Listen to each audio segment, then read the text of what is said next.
Hi guys, I'd like to welcome you guys all back to my channel. If you can hear my fan, please ignore it. It's hot up in here.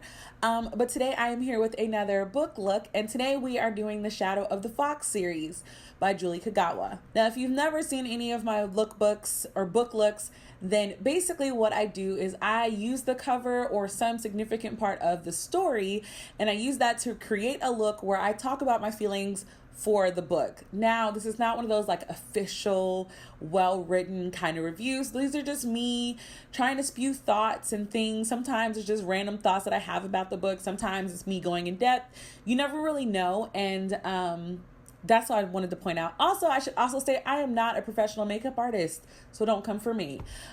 This time, I put a poll up, and the vote was that instead of doing one book, that I was going to have to incorporate all three covers into one look. And I must say, I really like how this turned out. I'm really digging the teal. And it really goes great with this dark lip. And then my fro is kind of doing something funky today, and I'm kind of loving that. So the whole look is really working for me. But yes, if you've never heard of the Shadow of the Fox series by Julie Kagawa, there are 3 books, and I have 2 of the 3 here. So we'll have to put a screenshot of the other one. So the first one is Shadow of the Fox, which you can see has reds, blacks, and golds. Then we have Soul of the Sword, which is the beautiful teal that has really set off my look for this thing. And then to bring it all together, we have Night of the Dragon, which is the beautiful purples that are inspired in this look, again, with the gold fox. So yeah, those are the 3 covers that we are pulling all together in one look. I hope you guys enjoy this, and let's just get started. So I'm going to try to input like what I'm using right here. This is why I'm on the side. I've already done a part of this eye. So I just want to let you guys know, real talk, I've had to redo this eye like 4 times. I have the two of the 3 covers right here. I realize I don't own the third one. So we're using red and black from this one, the purple from this one, and then the teal from Soul of the Sword. And then we're going to use this because the gold was like something in all 3 of the covers. That's why the lid is like this. So first things first, luckily that introduction will be there. So I have already primed and set my face. I have my Clinique Beyond Perfecting Super Concealer in Deep 26. I put that on my eyes, and then I set it with Laura Mercier in the Medium Deep. So now that we have that base, I realized a couple of things. One, the red does not show up on my face like as much as I want to. So I had to go back in with my NYX Jumbo Eye Pencil in Milk. And I'm going to just take that and do the area above my lid. And then I'm going to blend it upward. So in true fashion, if you've never participated in one of my, I'm going to call it book look, but like I've been doing this before. It was called a book look. I just talk about the book. That means that there will be spoilers. That means that there is no real coherent way for me to do this. I've tried formatting this a million times, but I really like the just talk about how I feel about the book kind of thing, rather than trying to do like a deep analysis. Books and like a literary analysis, those are not really my forte. I cannot break down to you like nuances and things like that. Like I understand tropes and things, but I don't feel like I'm an expert. So I just like to talk about how I feel about the book and all that. Now, considering that this is a trilogy, I feel like we have a lot to talk about. So I don't know how long this video is going to be. Please watch it all the way to the end. Thanks. So let's see. Try to give a summary of the book. So the premise of this series is that every 1,000 years, a dragon god comes down from the heavens and grants a mortal who has possession of the dragon scroll one wish. There are no limitations on this wish whatsoever. And usually every 1,000 years, the world changes because somebody gets a hold of the wish and, things just become a hotmess.com sprinkled with some crazy. basically. I mean, in true, like, human form, there's always problems with stuff that's gotten that kind of permission, if that makes sense. So, the last 1,000 years before this book, the Dragon Scroll was split into 3 parts because every time they tried to just like burn it or destroy it or anything like that, it would just reappear somewhere else. So instead of completely destroying it, they split it into 3 parts, and is it 3 parts or 2? It might be 2. I don't remember. And split and taken across, their world. And they were forced to have to deal with the fact.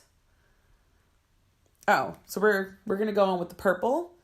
And we are going to go to this purple in the Zulu palette. It has no name. So it's just this really pretty, vibrant purple. And we're going to start that here and bring it to the middle. So the story is about a young girl. Her name is Yumiko. She is a kitsune, which is a fox, basically a fox spirit, but she's half kitsune. So her mother is human and her father is kitsune, or backwards. It really depends, but we learn later what the truth is. And at first, Yumiko is super naive because she grew up in a temple with monks. So she's never really had a life. Like, she's been taught that, like, this is the world that you live in, but she's never been able to actually see the world. So she's very naive. It starts off, it's very clear that she's very naive. However, what she didn't know is that the temple that she was living in was one of the protectors of the Dragon Scroll. And one day, a bunch of demons attacked her temple. Now we're going in with Zera from the Sahara palette. We learned that her temple has one of the Dragon Scrolls because her temple is attacked by demons. And she escapes because she's a fox. Like, she could turn into a fox and escape with her kitsune powers. And this leads us to the second, I'm going to call him a main character because I feel like he and Yumiko shared the same, but he was Kage the Demon Slayer? Wait, guys. Kage does not sound right. Wait a minute.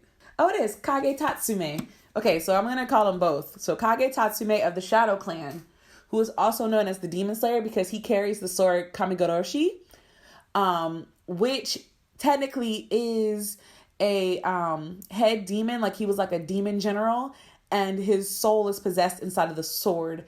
Long story. So we have Kage Tatsume, who is basically taught that he is a weapon.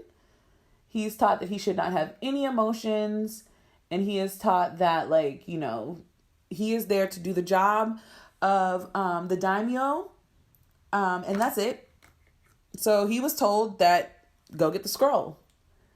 However, he meets Yumiko, and she tells him that the scroll is not there, but she has the scroll. She has her part of the scroll the entire time. So he promises to be her escort to the place where the other scroll is, which is another temple around the way, and that's what basically starts the adventure. Now, I'm gonna introduce all the characters because I grew to love these characters, and the fact that, like, I felt like I grew with them as characters. Ooh, also, I have this brush right here. That's just my blending brush, but I'm blending in the crease area between the two because, again, blending is crucial. So the next character that we are introduced to of one of, like, the crew is a Ronin, who basically he is a shunned samurai. So they consider him a Ronin dog. And he's perfectly okay with that. I mean, I literally refer to him as the Ronin. He is a fantastic archer, and he joins them on their adventure, which at first Tatsume hates because clearly, like, he is a disgraced warrior. They have all these different, like, codes of conduct in terms of samurai, and your daimyo and your clan and all that stuff, obviously. This is very reminiscent of like Imperial Japan. So that's kind of the mindset that they have. What is it? Let's see.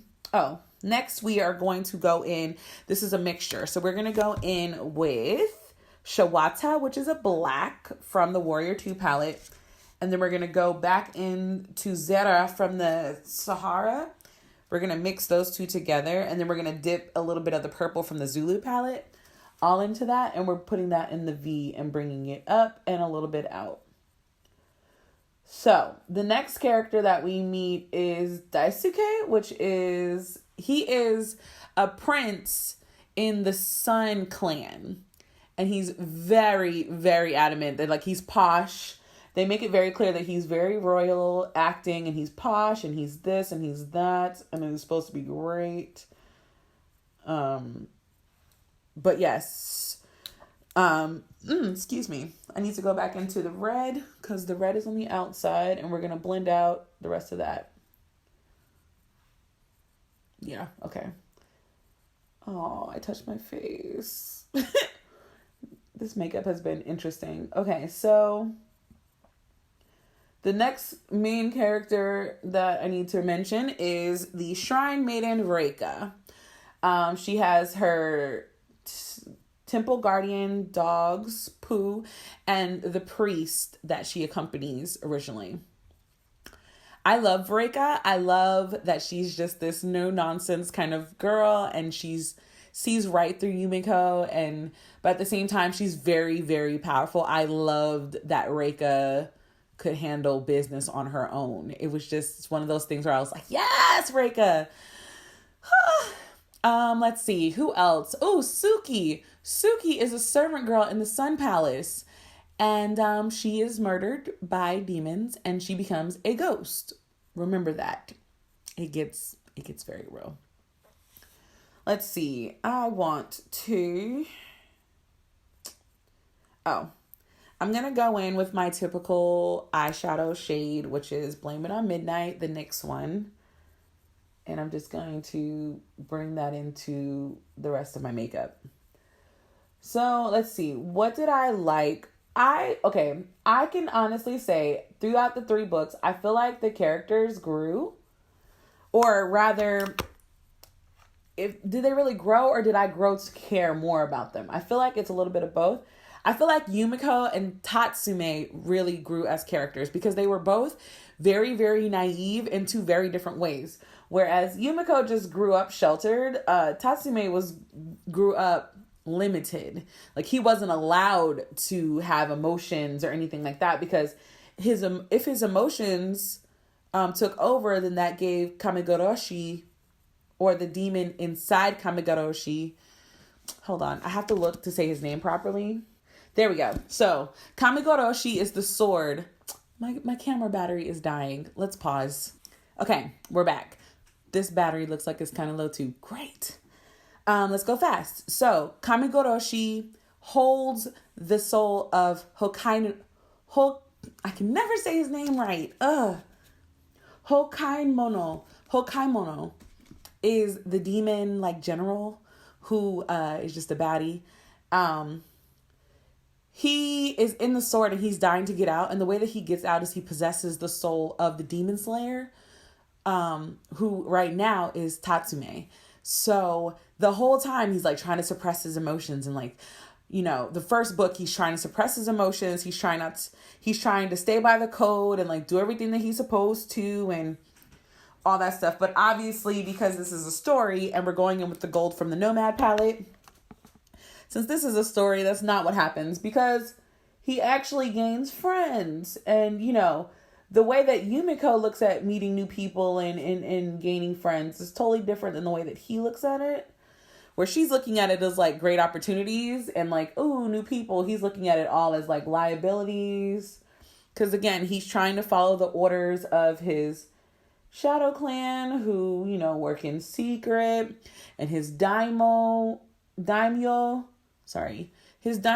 about it. And his daimyo is super interesting. Hold on. Gotta blend a little bit. Blend a little bit. I always have gold that goes in places where it's not supposed to be because when I close my eyes, all that stuff. I need more black on this side. So we're going to go on black, purple, and a little bit of red. And just bring it up a little bit.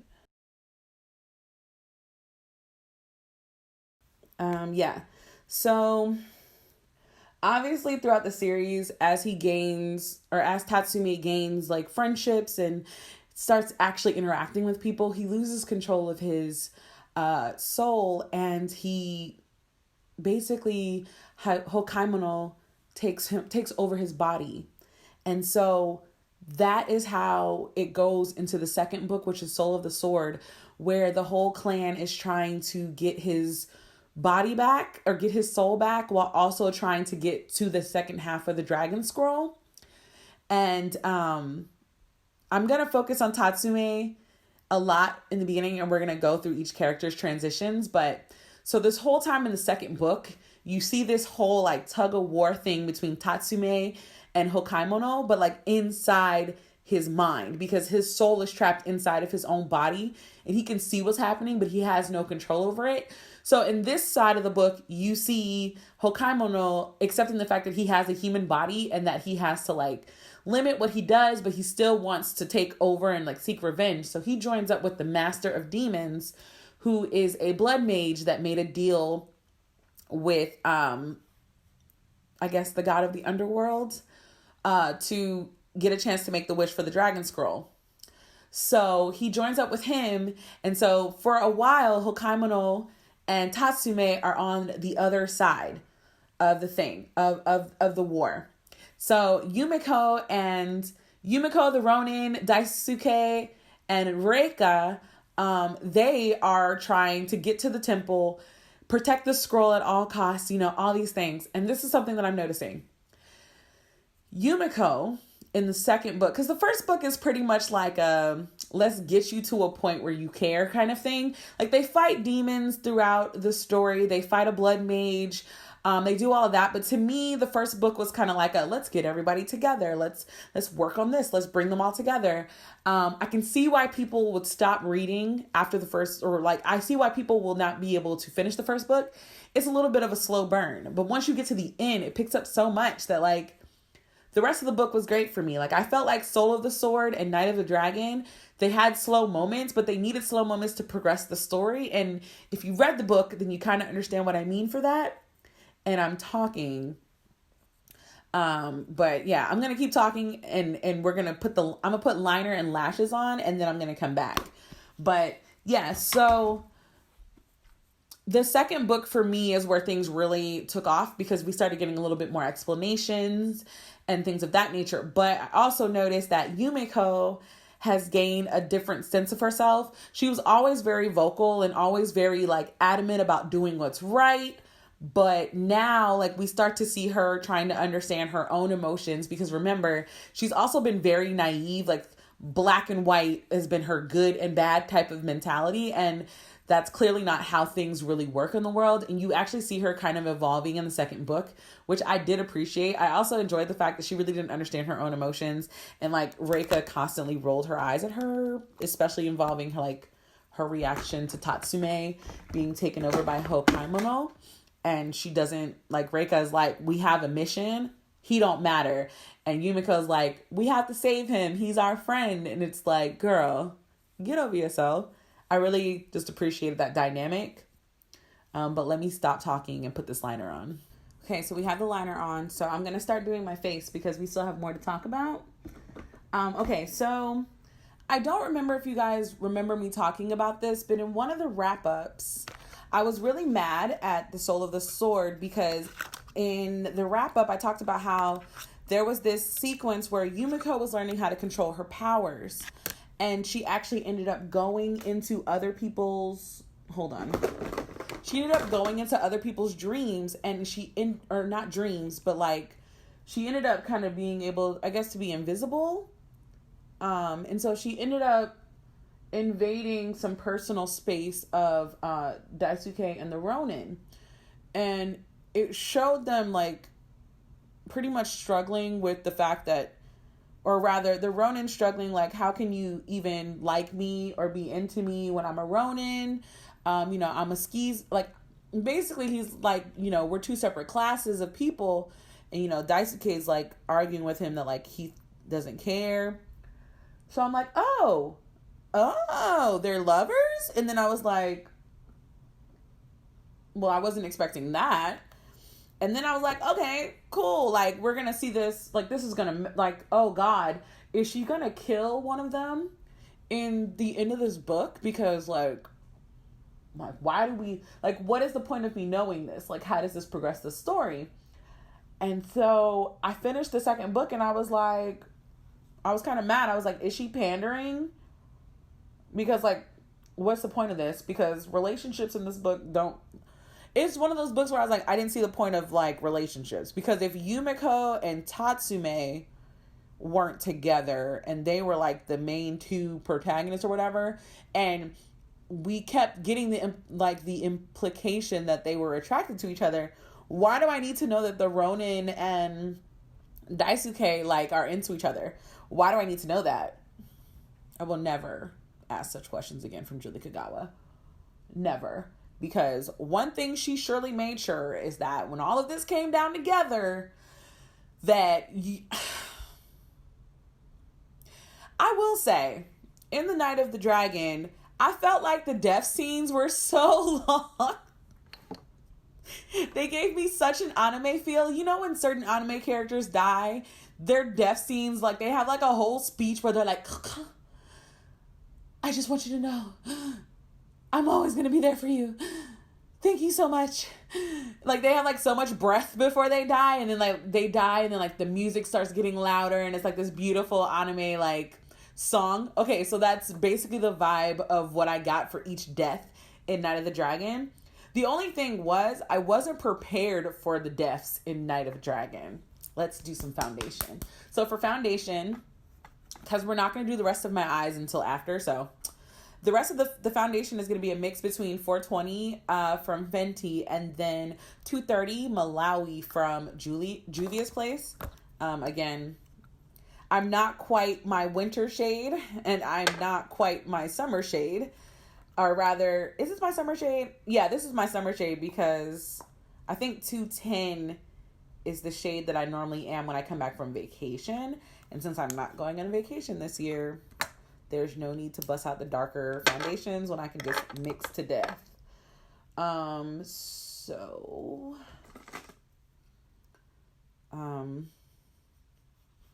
Yeah, I just need to talk about it. So if you don't want to hear about me discussing like what happens in the finale, you are welcome to watch me do my makeup with the sound off. I highly recommend that you don't leave because I need the watch time. But like, just watch it without the sound, and then I'll put a thing at the bottom of the screen where it's like, okay, we're done talking about the end of the series. But you can watch me do my makeup. And this is already proving to be a problem because I think I did not mix my makeup right. So we're going to have to fix that on camera.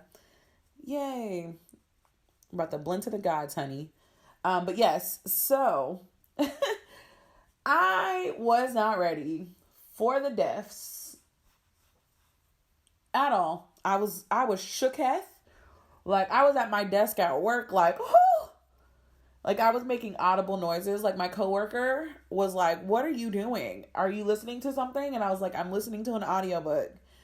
And he was like, what audiobook? I'm interested. And I was like, you got to get through 3 books to get to this audiobook. Okay, so I should point this out. On camera, I look very orange, but I'm not this orange in my mirror.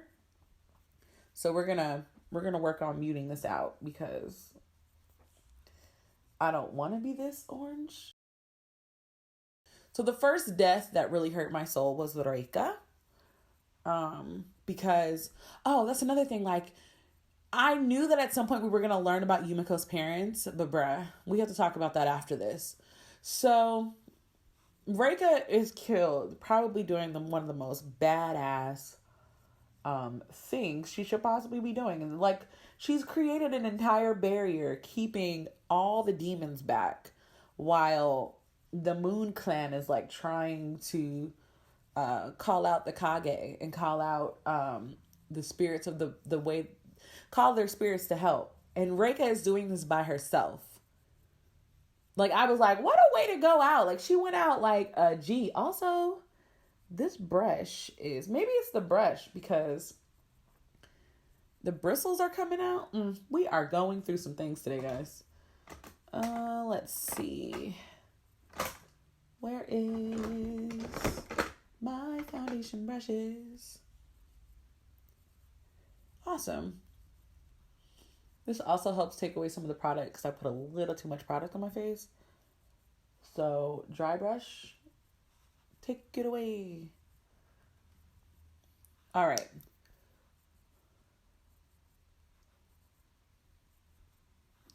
So, Reika's death was like I didn't cry on Reika's death, but I got a little teary-eyed because her death scene, you know, she had that super long monologue about thanking Yumiko for allowing her to be on the trip. And I'm just like, oh, y'all are doing this? Like, we're doing this? Oh, we're doing this. Okay.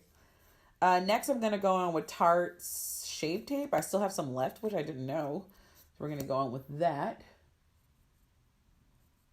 But yeah, her death scene was just like so vicious. Mainly because, and I think Kagawa did a very good job writing this scene because the way the scene is written, I almost thought that it was going to be Yumiko that got hit. And then you learn like, nope, even better. And I say better very loosely here. Even better, Reika gets hit. But it doesn't take Reika down. Like, Reika still holds the wall. Like, she's still doing what she needs to do. And it's just like, oh no. And then it was like, you could see like her, the blood coming through her robe. And I was like, oh my God, is she going to die? I was like, oh my God, she's going to die. Oh my God. Oh my God. And this is me like listening to the book. I was like, oh my God, oh my God, oh my God. She's going to die. She's going to die. And then, you know, the Ronin steps in to help and kind of helps divert some of the issues or some of the problems away from Reika. But by then it's like too late. Like, Reika is going to die at this point. And having to accept that the same time that Yumiko had to accept that was rough. Because obviously Yumiko's never had friends. And like technically that was the first girl that she was like friends with. So it really took me back. It was like, holy crap, this is intense. So after Reika dies, the next two deaths, first of all, this is going to sound so weird, but just hear me out. This was probably one of my favorite death scenes in a fantasy in a while because it literally played like an anime in my head. So the next two deaths was the Ronin and Daisuke. So the Ronin got done dirty because that heifer got him in the back. She didn't even battle him. That was not fair. I felt like they both deserved to have been fighting like side by side together and then dying. But Daisuke decides that like, fine, like Bei is dying. You promised not to go without me. So fine, like this is my battle. Like I'm gonna do this to the end. And it's like the way that it was decided, you just knew that Daisuke was gonna die. And I was like, the fact that I know he's gonna die, I should be worked up right now, but I'm not, because he's gonna die how he wants to die. I guess if that makes sense. Like, he wanted to die like a noble death. And I feel like he did. Also, can we talk about the move where he was impaled and he just pulled himself through the sword further to slice the head off of old dude? And then at the very same time, the Ronin managed to catch him before he fell. I don't like love, but that was like playing at my little thug strings. Seriously playing at my little thug strings. It was just like, oh no. But they died together and you're like, okay. I mean, I'm not doing all the spoilers because I still want you guys to read it, but it was just like, oh. And then we have Tatsume, who takes one for the team. Like, they died, but they died like G's. Like, all of them were like, well, we gonna die, but you still not getting this done. You still not gonna be able to do this. It's basically like the premise of it, which I really enjoyed. So now we're done. You can come back now. So now, without knowing who died, let's talk about Yumiko again, because I'm going to use this brush because I haven't used it and my mom bought it for me for Christmas and I don't know when. But we're going to use some finishing powder to finish it all off. So it turns out that Yumiko's mom is the daimyo of the Moon Clan, which makes her a princess. Which you're like, yay, we finally know like where Yumiko came from. But then you wonder, if she's the Moon Princess, why? Oh, shoot. I didn't blend that out. I don't want that to be something that shows up. If she's the Moon Princess, why was she raised in a monk's shrine? You know, it's like she had a home. She wasn't an orphan. Her mama is very much still alive. What happened? Yo. I thought the biggest reveal and stuff would be the deaths. The biggest reveal was finding out who Yumiko's father was, and like how I didn't take the whole warning about Kitsune seriously, because, you know, they kept talking about Kitsune are mischievous and they're tricksters and they're all this stuff. And you're like, okay, well, like the only ones we know are Yumiko and then the Kitsune that helps her in the Soul of the Sword. And then we learned that the Kitsune that helps her in Soul of the Sword was actually her daddy, was actually the one who orchestrated this entire thing for over 1,000 years. He's been planning this. So did all of that for his own glory, for his own power. I will say that I would really like a novella, because if you haven't read the end of the book, I will just say something happened at the end of the book that brought me a lot of joy. It was like a cute joy, but I would like a novella that expounds on that. That, you know, like friendship and love last through eternity, and that, you know, you don't, like, your soul just turns into, like, you just become someone else over time. I don't know how to explain that. It's a part of the learning process I haven't quite grasped, but I love the feel of this brush. Like, I haven't put any product on it. I just like the feel of it. But yes, so I'm going to do the rest of my face. We're going to come back and I'm just going to give you some cute thoughts that I have for the series. Plus, I realized I left the lipstick downstairs, so I got to go back downstairs anyway. So, cue the music.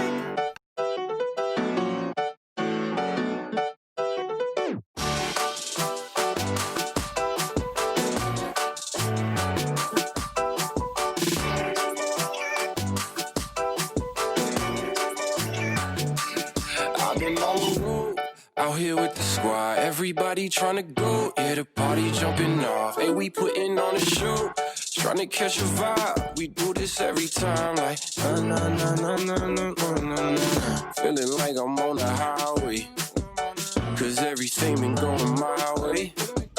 And now they looking at me sideways. I'm like na na na na na na na na. This is where I wanna be, na na na. Never ever gonna leave, nah, nah, nah. You ain't gonna get it from me. I'm like, nah, nah, nah, nah, nah, nah, nah, nah. This is where I wanna stay, nah, nah, nah. I could do this every day, nah, nah, nah. It don't matter what they say. I'm like, nah, nah, nah, nah, nah, nah, nah. Say, I've been on the wave, it's a party, make a toast. It's a party every day, so anywhere you go, all across the coast, we do it every time, like na na na na na na na na. I got nothing but the highlights. Can't believe that this is my life. I'm only living on the bright side. I'm like na na na na na na na na. This is where I wanna be, na na na. Never ever gonna leave, na na na. You ain't gonna get it from me. I'm like na na na na na na na. This is where I wanna stay, nah, nah, nah. I could do this every day, nah, nah, nah. It don't matter what they say. I'm like, nah, nah, You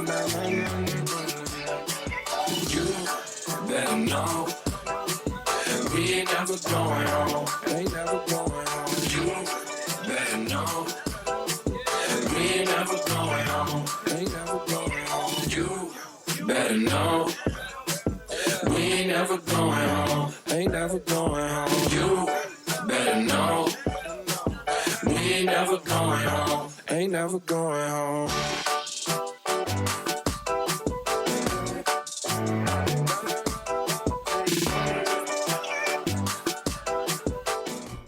All right, guys, this is the final look. I actually really like how it turned out. I'm like, put on some lashes and a dark lip, you can make anything go. So obviously the gold is for all of 3 of the books. I have red and purple as like the thing that really brings the story together, and then we shut it all down with this beautiful teal as like the main pull of the thing.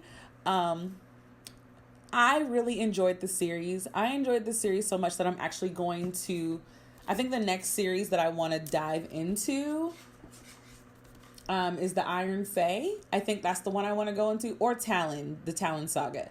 I don't know yet. If you've read any other Julie Kagawa books, I would really love your suggestions down below in the comments. I really enjoyed this series. I picked up Shadow of the Fox on a whim, I think 2 years ago, when I told myself that I wanted to read more diversely. And I'm so glad that I did, because Imperial Japan is kind of like a perfect story plot point. So with that being said, thank you guys so much for watching my channel, and until the next time, guys, bye.